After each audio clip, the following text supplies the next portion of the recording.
Assalamualaikum warahmatullahi wabarakatuh. Baiklah, langsung saja. Di sini saya akan menafsirkan Quran surah Al-Imran ayat 190 dan 191, di mana surah Al-Imran ini termasuk golongan surah Madaniyah yang turun setelah surah Al-Anfal. Kenapa dinamakan surah Al-Imran? Karena di dalam surat ini disebutkan kisah keluarga Imran dan ayah Maryam, ibu kandung Isa alaihi salam. Adapun lafal dari Quran surah Al-Imran ayat 190 dan 191, A'udzu billahi minasyaitonir rajim. Bismillahirrahmanirrahim.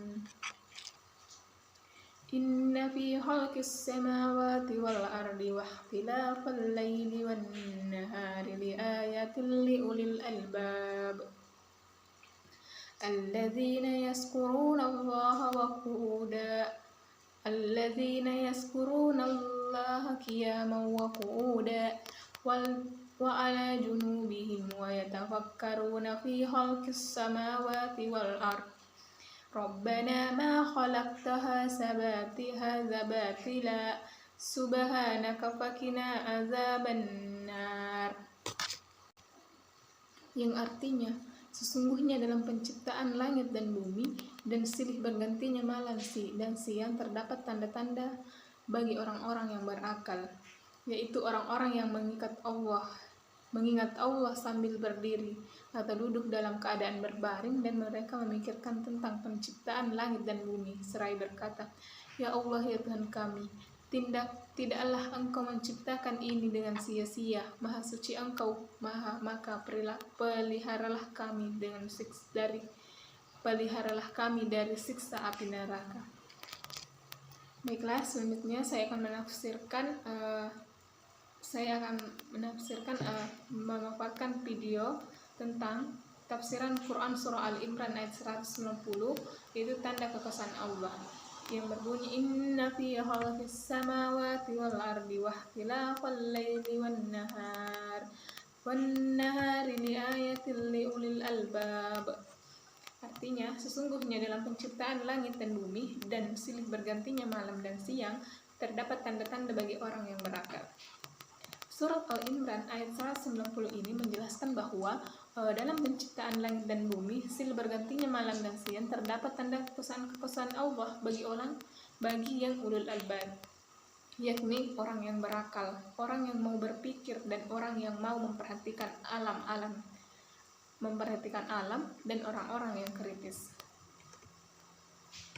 Allah mengarahkan hati dan pandangan manusia yang berulang-ulang intens untuk memperhatikan kitabnya yang terbuka, yaitu alam ini. Tidak pernah berhenti halaman-halamannya berbolak-balik.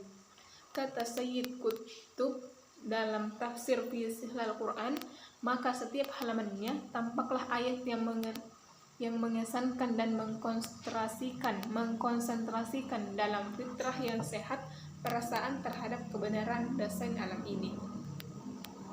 Nah, selanjutnya Ibnu Katsir menjelaskan bahwa surah Al-Imran ayat 190 ini memotivasi untuk memperhatikan ketinggian langit dan kekuasaan bumi, tata letak dan semua yang ada padanya, mulai gunung hingga lautan, mulai padang pasir hingga hutan, mulai hewan hingga tumbuhan dan pepohonan, juga bintang-bintang. Dan cobalah kita bayangkan alam, langit dan bumi. Langit yang melindungi kita dari bumi yang terhampar, tempat kamu hidup. Kata Buya Hamka dalam tafsir Al-Azhar, pergunakanlah pikiranmu dan telitilah pergantian antara siang dan malam. Semuanya itu penuh dengan ayat-ayat tanda kekuasaan Allah Subhanahu wa Ta'ala. Selanjutnya, ulul albab menurut Ibnu Katsir adalah orang yang memiliki akal sempurna bagi yang memiliki kecerdasan. Sedangkan menurut Sayyid Al-Qutb, yaitu ulul albab adalah orang-orang yang memiliki pemikiran dan pemahaman yang benar.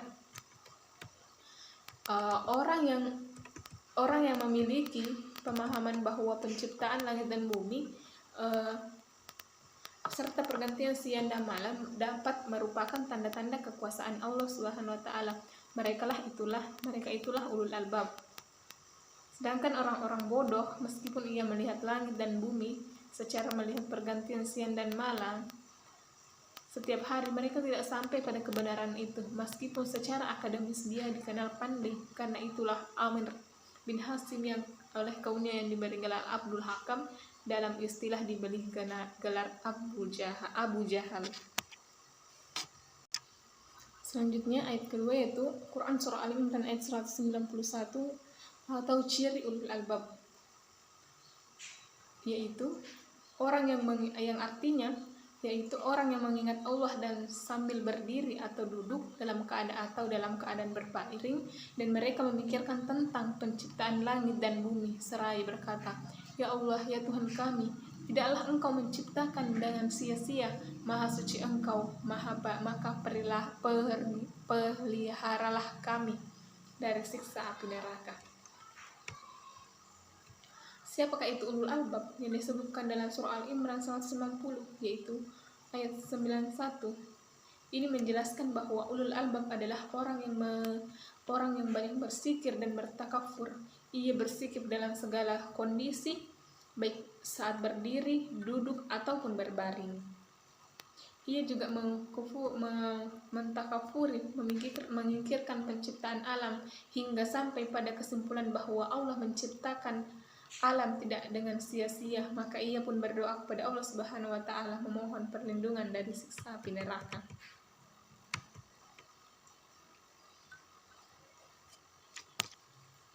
Selanjutnya kata Buya Hamka dalam tafsir Al-Azhar, yang berkata bahwa mereka tidak pernah terputus dari bersikir dan mengingat Allah Subhanahu wa taala. Dalam semua keadaannya mereka tulis buku Ibnu Katsir yang menafsirkan surah Al-Imran 191, lisan, hati, dan jiwa mereka semuanya selalu mengingat Allah Subhanahu wa taala. Wa yatafakkaruna fi khalqis samawati wal ardi. Menurut Ibnu Katsir maksudnya ialah mereka memahami semua hikmah yang terkandung dalamnya dan menunjukkan kepada kebesaran penciptanya, kekuasaannya, dan pengetahuannya, pilihannya dan rahmatnya. Maka Hasan Al-Basri mengatakan bahwa berpikir selama sesaat lebih baik daripada berdiri semalaman. Umar bin Abdul Aziz mengatakan bahwa berbicara untuk bersikir kepada Allah Subhanahu wa taala adalah baik, dan berpikir tentang nikmat-nikmat Allah lebih utama daripada ibadah. Sayyid Qutb menjelaskan bahwa pemikiran kekuasaan Allah dan penciptaan makhluk ini merupakan ibadah kepada Allah dan juga bentuk zikir kepadanya. Dan ayat-ayat Allah di alam semesta ini tidak menampakkan hakikatnya yang mengesahkan kecuali kepada hati dan selalu berzikir dan beribadah. Mungkin cukup sekian dari saya, lebih dan kurang dimohon dimaafkan. Kelebihan datangnya dari Allah Subhanahu wa taala dan kekurangan datangnya dari saya pribadi. Sekian, wabillahi taufiq wa hidayah. Wassalamualaikum warahmatullahi wabarakatuh.